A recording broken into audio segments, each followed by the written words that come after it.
العلم هو النور الهادي والمفتاح لكل الخير من يرد الله به خيرا.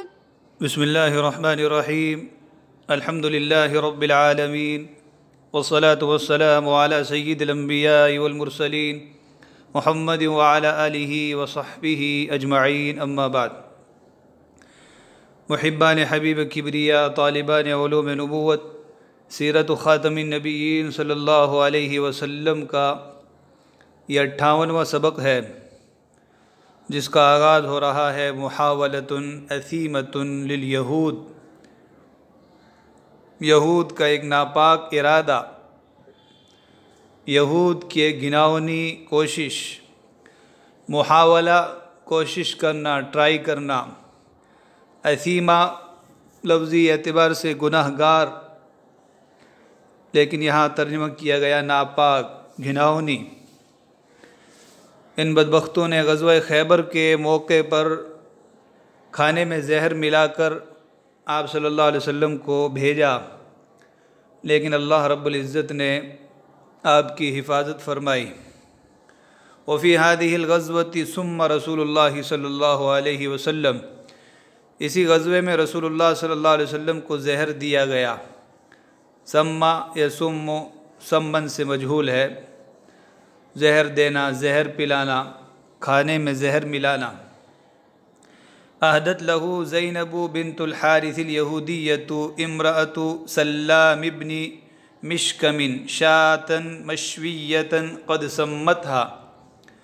زینب بنت حارث یہودیہ جو سلام بن مشکم کی بیوی تھی، اس نے ایک بھونی ہوئی بکری آپ صلی اللہ علیہ وسلم کو ہدیہ بھیجی، جس میں اس نے زہر ملا رکھا تھا. اہدا یہدی اہدا، ہدیہ بھیجنا، ہدیہ دینا. مشویہ شوا یشوی سے ہے، بھوننا، آگ پر پکانا. سمت ہاں، اس میں زہر ملا رکھا تھا.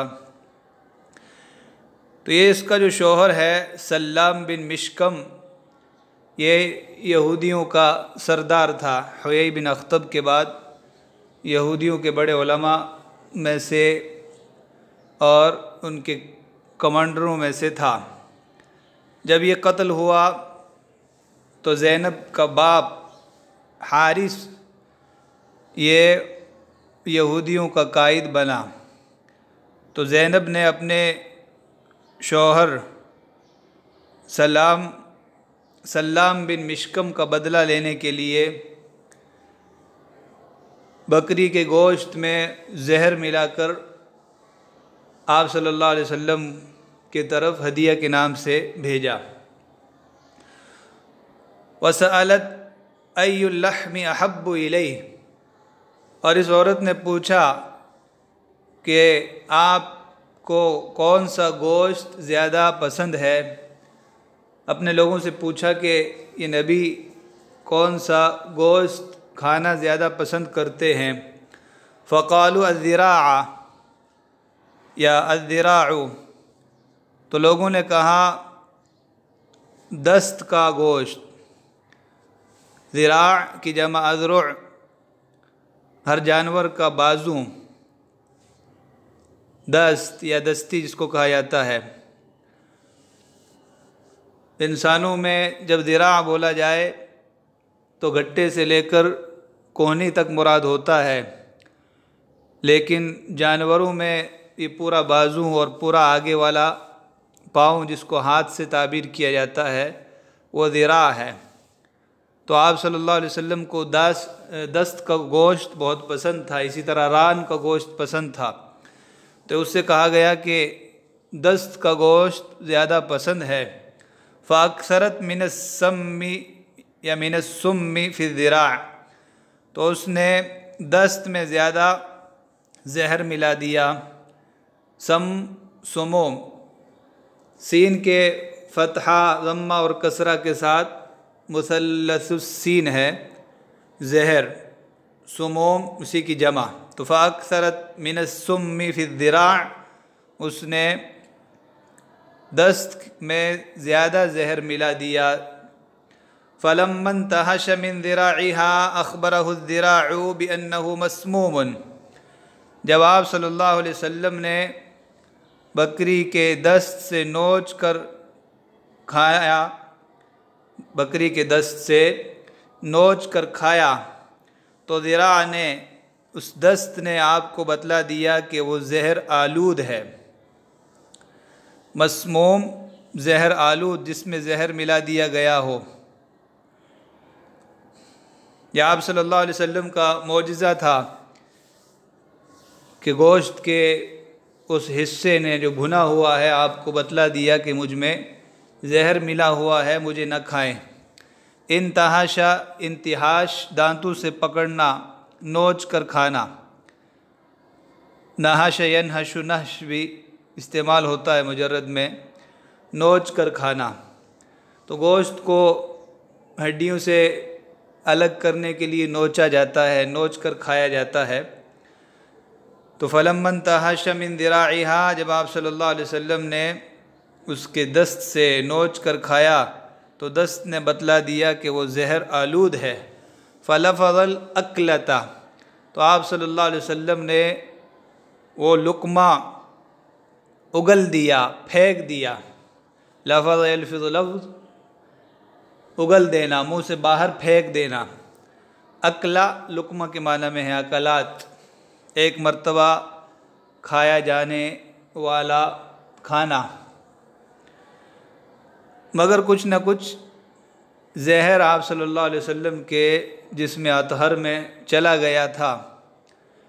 تو ابھی تو اللہ رب العزت نے آپ کو محفوظ رکھا، لیکن جب آپ کی وفات کا وقت آیا تو اس وقت اس زہر نے اثر نو اثر کیا، اور اس طرح آپ صلی اللہ علیہ وسلم کو شہادت کا مقام ملا، اور آپ کے قتل کا گناہ اسی بدبخت قوم، مغضوب قوم یہود پر ہوا۔